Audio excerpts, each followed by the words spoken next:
पहला, संत का मिलन,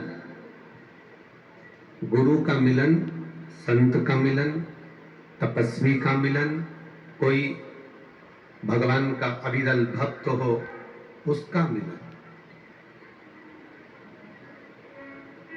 5 रत्न में से एक रत्न है भगवान के भक्त का मिलन, संत का मिलन, साधु का मिलन। और 5 रत्न में दूसरा रत्न है भगवान की कथा। चाहे तुम राम जी की कथा सुनो, चाहे तुम शिव जी की कथा सुनो, चाहे तुम कृष्ण की कथा सुनो, अगर आप भगवान की कथा में रमे हुए हो, शिव कथा में रमे हुए हो, तो समझ लेना 5 रत्न में से एक रत्न आपके पास में है, हरि की कथा, प्रभु की कथा, भगवान की कथा। एक रत्न तुम्हारे पास है। थोड़ा प्रेशर हो। 5 रत्न में से दूसरा जो रत्न है वो है हरि कथा, प्रभु की कथा। और शिव महापुराण की कथा कहती है तीसरे नंबर का जो रत्न है वो है दया करना। एक करुणा करना, दया। दया ये नहीं कि परिवार वालों पर कर रहे हो तो बाहर वाले पर ना करो, बाहर वाले पर कर रहे हो तो परिवार वाले पर ना करो, ऐसा नहीं है।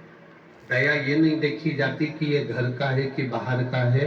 दया तो दया होती है, करुणा तो करुणा होती है। 5 रत्न में से ये तीसरा रत्न है दया। और चौथा रत्न है हमारा धर्म। जिस सनातन धर्म में हम रह रहे हैं, उस धर्म में हम क्या अच्छा कर जाएं,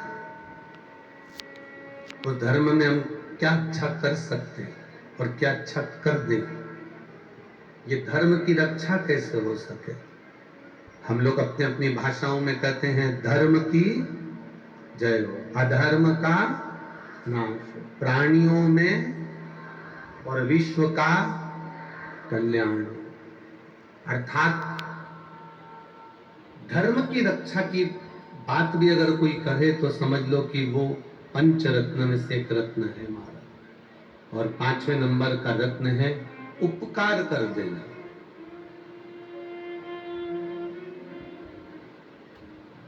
किसी पर कुछ उपकार कर दिया, एहसान कर दिया, कोई उनका कार्य कर दिया, किसी को आपने कुछ अच्छा कर दिया, उसके बाद में यह मत सोचना कि ये हमारे लिए कुछ करे। आप किसी को पानी पिला दो, आप किसी को भोजन करा दो, तो भोजन कराने के बाद में तुम ये विचार मत करना कि हम जब इसके घर जाएंगे तो ये हमको भोजन कराएगा, हम जब इसके घर जाएंगे तो हमको पानी पिलाएगा। ना ना ना, आप तो अपना कर्म करते चलो, अपने कार्य में तल्लीन बनते चलो, आगे उसकी मर्जी है वो आपको कहां ले जाकर छोड़ता है। 5 रत्न में तुलसीदास जी लिखते हैं 5वें नंबर का रत्न है उपकार कर देना। और उपकार कर कर, किसी का कार्य कर कर, उपकार कर कर छोड़ देना कि अब आगे उसकी मर्जी, आगे उसका मन, आगे उसकी मर्जी है। ये उपकार करने के बाद में छोड़ दिया। परशु महापुराण की कथा कहती है कि जो ये 5 रत्न है, इन 5 रत्न में सबसे प्रबल रत्न कौन सा है, तो कहा इन 5 रत्न में सबसे प्रबल रत्न है किसी संत सतगुरु का, किसी शिव भक्त का, किसी राम भक्त का, किसी कृष्ण भक्त का आपसे मिलन हो जाना। और दूसरा रत्न भारी है भगवान शंकर की कथा को श्रवण कर लेना, भगवान की भक्ति को श्रवण कर लेना। ये बहुत कठिन है। और तेरी कृपा बिना न हिले एक भी अणु, लेते हैं श्वास तेरी कृपा से करूं बखान क्या करूं मैं राखों के ढेर का चपटी बबूत में खजाना कुबेर का हे गंगाधार मुक्ति द्वार ओंकार तू भोले ओंकार तू आयो शरण तिहारी शंभु तार तार तू। शिव कथा कहती है, भगवान शंकर का संवाद कहता है, परिवार को पालो, कुटुंब में रहो, पत्नी बच्चों के लिए उनकी इच्छा पूर्ण करो, मना नहीं है। हम आपको अगर बोल दें कि आप अपने बच्चों को ना पालो या अपनी पत्नी और परिवार के जो भी कार्य हैं वो ना करो, तो ऐसा नहीं हो सकता। परिवार में रहो, अपने पत्नी के, अपने बच्चों के, अपने माता पिता के, अपने कुटुंब की जो इच्छाएं हैं वो पूर्ण करो। कोई तुमसे कहे कि मुझे ये ला कर दो, तो आपको ला कर देना है। कोई कहे आपको, आपका परिवार का व्यक्ति कि मुझे ये चाहिए, आपको देना है, मना नहीं। परिवार, कुटुंब, पत्नी, बच्चे, इन सबकी इच्छाएं पूरी करना है आपको। पर शिव महापुराण की कथा कहती है, इनकी इच्छा पूरी करने में, इनके मन के मनोरथ को पूर्ण करने में, इनकी इच्छाओं को पूर्ण करने में कोई ऐसा काम आप अपने हाथों से मत कर जाना, ऐसा काम अपने जिंदगी में मत कर जाना कि इनकी तो इच्छा पूरी हो जाए पर आपकी जिंदगी नरक हो जाए। ऐसा कार्य अपने जीवन में कर कर मत।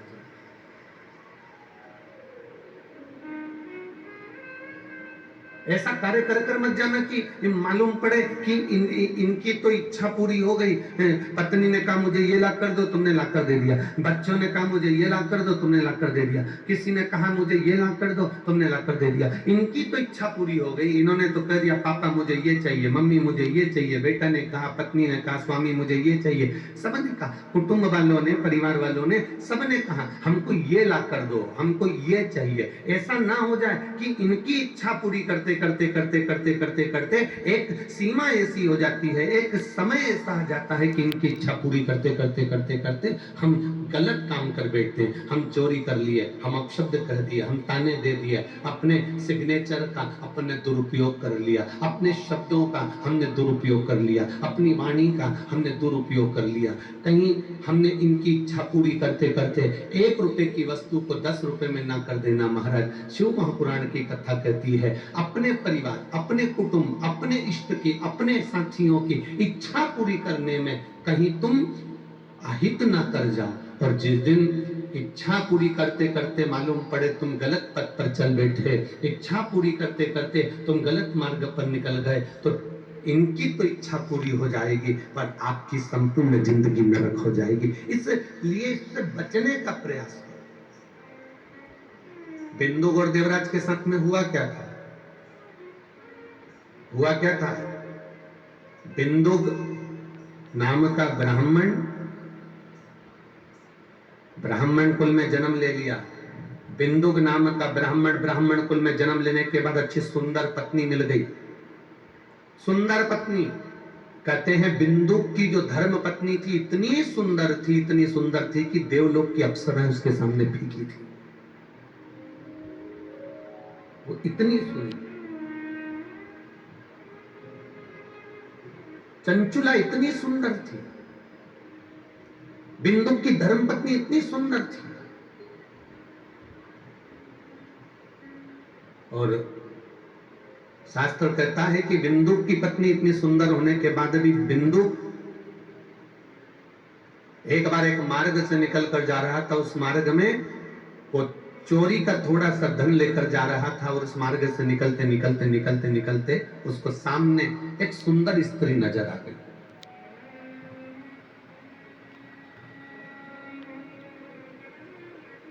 अब जरा विचार करिएगा, बिंदु की धर्म पत्नी चंचुला इतनी सुंदर थी कि देवलोक की अप्सराएं उसके सामने फीकी थी। उसके बाद भी पति को दूसरी स्त्री पसंद आ रही है। जरा समझिएगा,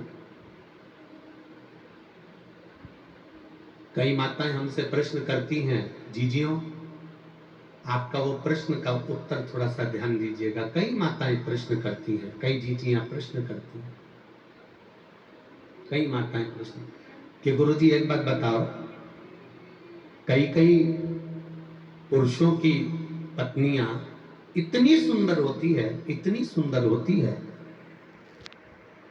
उसके चरणों को प्रणाम करती है, उसका सम्मान करती है, उसका आदर करती है, पत्नी उसके मनपसंद भोजन को तैयार करती है, पत्नी उसका आदर करती है, इसके बाद भी वो पुरुष, उसके बाद भी वो पति दूसरी स्त्री के साथ में उसको क्यों देखता है, उसके साथ क्यों रहना पसंद करता है?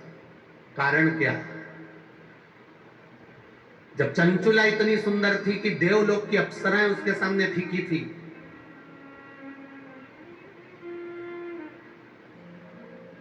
ये विराम दिवस की कथा है, अगर सुन ली तो आपकी जिंदगी सवर गई महाराज, ध्यान रखिए।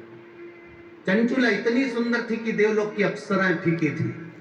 फिर चंचुला का पति पर स्त्री को क्यों देख रहा है? चंचुला का पति पर नारी को क्यों देख रहा है? पर स्त्री के साथ रहना क्यों चाहता है? एक वेश्या के साथ में वो रहना क्यों चाह रहा है? एक गलत नारी के साथ में वो अपने को रखना क्यों चाह रहा है?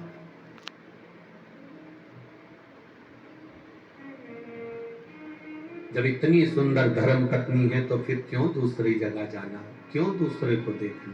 कारण क्या है? उसका एक कारण सबसे प्रबल है। आपको लगे कि ये दूसरी जगह क्यों जाता है, प्रश्न है लोगों का, तो उसका एक कारण है, जब गलत धन आना चालू होता है, जब गलत पैसा जेब में भराना चालू होता है, जब गलत तरह से कमाया गया धन घर में आना चालू होता है, जेब में आना चालू होता है। एक अंदाजा लगा कर रखना, जब तुम कम पैसे कमाते थे, बाजार से गिलकी, आलू, टमाटर, सब्जी, मिर्ची, धनिया खरीद कर लाते थे, घर में सब्जी बनाकर खाते थे। बोलो सही है कि गलत है? जम के बोलो जरा, सही है ना?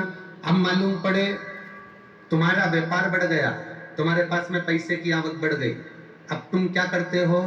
हफ्ते में एक बार अपने पत्नी बच्चों के साथ में होटल खाना खाने जाते। बोलो पैसा बढ़ा तो बढ़ा कि नहीं बढ़ा काम? पैसा बढ़ा तो होटल में खाना खाने जाने लगे, पैसा और बढ़ा तो अब क्या होने लगा? पत्नी ने कहा कि मेरा मन नहीं कर रहा रोटी बनाने का, सब्जी बनाने का, तुम एक काम करो बाजार से मंगवा लो। पैसा बढ़ा तो बाजार की सब्जी और रोटी घर में आने लगी। जब बाजार की सब्जी रोटी घर में आने लगे तो समझ लेना कि बाजार की कोई भी तुम्हारे घर में कभी भी कब्जा कर सकती है, इतना अंदाजा लगा कर ये अंदाजा लगा कर बैठना कि सब्जी और भाजी बाजार की क्यों आ रही है। अपने घर में भोजन बनाने का स्वाद था मेरी पत्नी के हाथ में। मेरी माँ जो भोजन बनाती थी उसके आगे सब भोजन फीके थे। मेरी माँ जब दाल बाटी चूरमा बनाती थी तो 50 लोग खाकर जाते थे, उनको स्वाद आता था। मेरी पत्नी अगर जरा सा भोजन बनाती थी तो सब्जी में स्वाद आता था। आज घर के बच्चों को, आज घर के व्यक्ति को, आज घर के पति को, आज घर के लोगों को तुम्हारे हाथ का भोजन पसंद नहीं आ रहा, तो तुम कितनी भी सुंदर हो, चाहे तुम देवलोक की अप्सराओं से भी ज्यादा चंचुला देवी सुंदर थी, आखिर कारण क्या था कि बिंदु को परनारी प्रिय लगे? उसका कारण केवल इतना था कि आप ध्यान देना कि गलत धन जब बढ़ता चला जाता है, बढ़ता चला जाता है, तब व्यक्ति फिर धीरे धीरे धीरे धीरे जैसे भोजन घर का नहीं भाता, बाहर जाता है, होटल जाता है, होटल का भोजन घर आता है, उसी तरह फिर व्यक्ति भी दूसरे स्थान पर जाना प्रारंभ कर देता है। बिंदु के